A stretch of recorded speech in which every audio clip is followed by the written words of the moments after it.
Okay,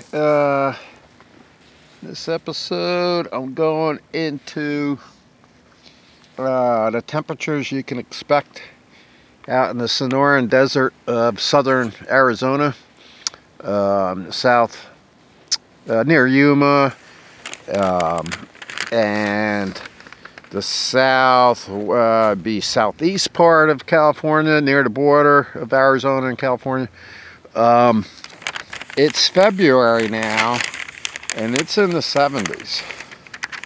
Very, very nice, especially if you're into camping like me. I do primitive camping, which basically there's LTVAs, they call them, in Arizona and California. There's 7 or 8 of them. And you'll hear of quartzsite. If you look into LTVA, that means long-term visitor area.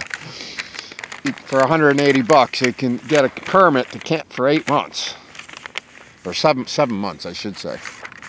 So you're talking $25 a week. Can't beat that.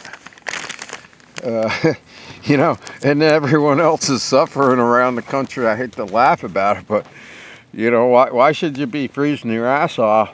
Just drive down to Arizona, southern Arizona and California, and there's all kinds of places you can camp at for $25 a month and not freeze your you-know-what off. So this episode is about like the temperatures you should expect. Okay, I usually get down here around November. I like northern Arizona and New Mexico, but by November it's getting too cold to camp. You know, I'm talking about camping, you know, just in a regular, you know, travel trailer like this, basically. You know, you have to be in warm weather. Travel trailers are not designed for cold weather camping, basically. I mean, your water systems aren't insulated like a home is. Your gray and dark water holding tanks are not insulated. Just totally exposed underneath on many trailers. Some are inside, but so you don't want to be in the cold weather for a lot of reasons. You know, their 1-inch wall. You know, the thickness of the walls is 1 inch, and it's just a little piece of styrofoam in there, or the curved surfaces might have a little bit of fiberglass insulation, maybe a couple inches, but they're not designed and built for cold weather. So anyway, in November you're in the 80s. December 80s to high 70s down here. I'm at an Imperial Dam right now. You got also quartzsite. There's LTVA, long-term visitor areas, in quartzsite called La Posa. The temperatures, that's about 60 miles north of here, Imperial Dam. Temperatures are pretty close to where I'm at right now in quartzsite, within a few degrees. Anyway, by January, okay, if it's February and it's in the 70s now, so January, February, it's in the 70s typically. Very nice. It can go down into the 60s. Okay, nighttime though, in January and February, it can drop down into the 30s. I've never seen in the last 4 years it drop down to freezing temperatures, but it could drop down to the high 30s. So at least you don't have to worry about freezing lines and stuff. Okay, and well, the Sonoran Desert basically is, I believe it's the second hottest place in North America. The only place I know where they recorded temperatures higher than the Sonoran Desert is Death Valley. It was 136 in the shade, kind of thing. I think is the highest temperature recorded in North America. But okay, by April 1st, everyone is out of this camping area. Everyone's heading north. It's hitting over 100 every day. I mean, you know, and I've recorded temperatures in the 130s.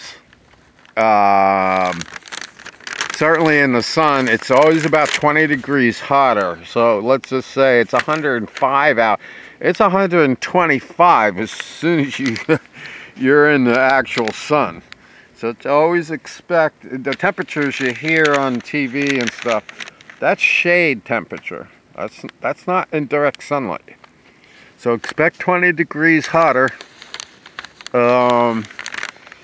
Okay, let me see. What else do I want to say? I guess the last thing is, okay, well, like I said, it drops down into the 30s in the winter time. It's in February now. I don't use my heater, and I've seen people talking about using electric blankets and stuff, but they use up your battery. So by the time you wake up in the morning, you might have a dead battery. I don't recommend that. You can get by 100%, be comfortable all night. I mean, be toasty warm, basically. In a down sleeping bag, invest in one of those, and then cover it with 100% wool blanket. You know, God knew how to insulate the animals, basically. Down is obviously bird feathers. You can see the birds in the coldest places in the country swimming in the water, and you know, so that's what you know, down is, obviously. And wool, you know, sheep's wool. Get a sheep's wool blanket, throw it over that down sleeping bag, and that holds in your body heat. And then the other thing I would say is strip down though. Do it like the Eskimos. Take off all your clothes. I don't care if it drops down into the 30s inside your RV. You want to take off all your clothes because you want your body temperature, which is almost 99 degrees, to be released into the down sleeping bag and the wool. Okay, that's, you know, the Eskimos do it that way, and you know, they're in the coldest temperatures, you know, in the northern hemisphere, basically. So so you just have to, you know, if you have to get up at night, you know, get out of your bed. Yeah, it's a few minutes there where you're kind of like running around, but you are going to be toasty warm. You get into a good down sleeping bag and cover it with the wool blanket. Okay, can't think of anything more to say in this episode. So anyway, I'm going to get up here and turn off the camera. This is Eagle Eric in the Sonoran Desert in February. It's beautiful out today. It was in the 70s. So come on down.